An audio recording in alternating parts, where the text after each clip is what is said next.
Some pretty big news coming out of Boeing overnight in the States. After a lengthy 7 weeks, the strike action that has been rampaging through the American plane maker is set to end after the employees that are on strike and their union representing them have accepted a new rectified contract. It's important to go right back to the beginning of all of this, towards the early to midway point of September, when over 30,000 employees of Boeing basically walked off the job in a bid to seek better employment conditions. Essentially, the premise was these employees, represented by the IAMA, sought 40% rises in their overall wage alongside better working conditions. They felt they were significantly underpaid. Data has also shown that the lack of increases when stacking it up with inflation and therefore the rising cost of living has seen them very much underpaid for the work that they do. Mind you, the essential work.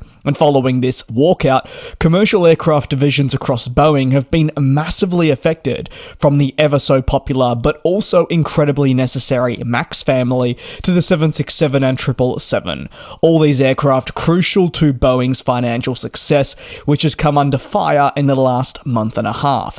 Quite so much so that some are incredibly concerned about the position this plane maker would have found itself in had it not been able to rectify the strike action. But still, the 7-week walkout is going to do damage to it, and should I say, has. Over the last 7 weeks, Boeing has proposed on multiple occasions new contracts with remedied terms to get employees back on their side and, more importantly, back to work. However, on each occasion, these deals have fallen through and been overwhelmingly rejected, with the terms not necessarily coming close to the 40% targeted. It was pretty much a recurring theme. A deal is put forward, ultimately rejected. Unions come out and voice their displeasure. Boeing does the same. They don't speak for a little bit, they eventually come back. A deal is put forward, it is rejected over and over and over. These rejections were until the end of last week, when Boeing put forward a new agreement that reflected a 38% pay rise across 4 years, alongside with other bonuses, including that of productivity. These elements coming together in a deal were key to getting something done. The International Association of Mechanists and Aerospace Workers, that being the union, did support the deal quite quickly, but they still needed it to be voted on, and that could go any way. But there were many confident a deal would get over the line at the beginning of this week when the vote would take place. Now, that very vote has seen close to 60% of members who cast ballots regarding the deal agree to the fourth formal offer. While not reaching 40% in terms of a pay increase, it is almost there and sees substantial enough increases elsewhere to eradicate the need for strike action to continue going on. More importantly, it allows Boeing to get its workers back on its side under the new leadership of Kelly Ortberg, who said his staff are among his biggest priorities for moving more steadily towards a rebuild. This rebuild, estimated only recently to take 5 years at best, is aiming to fundamentally transform the Boeing operation and erode the negativity that has been placed on the plane maker for so long. Arguably, all this negative attention is rightfully so, given what has taken place, but they want it to stop. While there is still negativity around the plane maker, even if strike action is to end, and quite a substantial amount of oversight from the likes of the FAA, Boeing's ability to now get its employees back on the production floor is a huge win, despite the expense that'll come with it in the next few years. The thing is, though, Boeing employees have been hurting for some time. Employees at this plane maker have long had a distaste for upper management. The last decade has not been just a long one, but an incredibly challenging one for so many.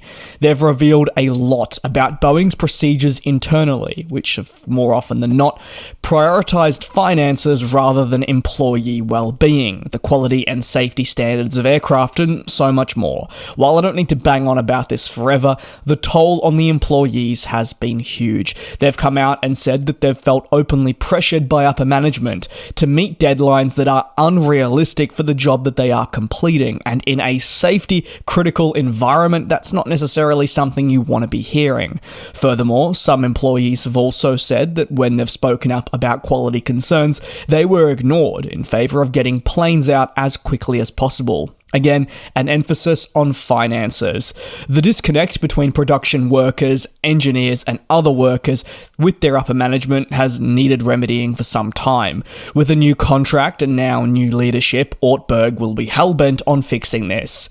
He believes Boeing is collectively won, and while the last period has proved difficult, it can and should now holistically move forward together towards a more positive future, where the manufacturer can thrive again as one of the most successful and prestigious companies, not just within the United States, but the broader world. And yes, the last few years have been incredibly challenging, but as I do continue to reiterate here on the channel, our aviation industry will be for the better if Boeing can elevate its standards.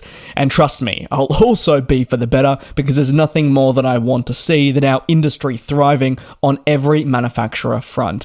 And hopefully now, this chapter comes to a close and Boeing can move forward in a positive direction without having employees walking off the job and without any issues coming to light. Yes, is it going to take time? Absolutely. Are people going to forget? No. But Boeing needs to work to heal wounds and show that it means business, that it wants to be back to the best. Thanks a lot for watching. Take care, be safe. Let me know your thoughts down below in the comments, and I'll see you tomorrow for another more long-form industry recap.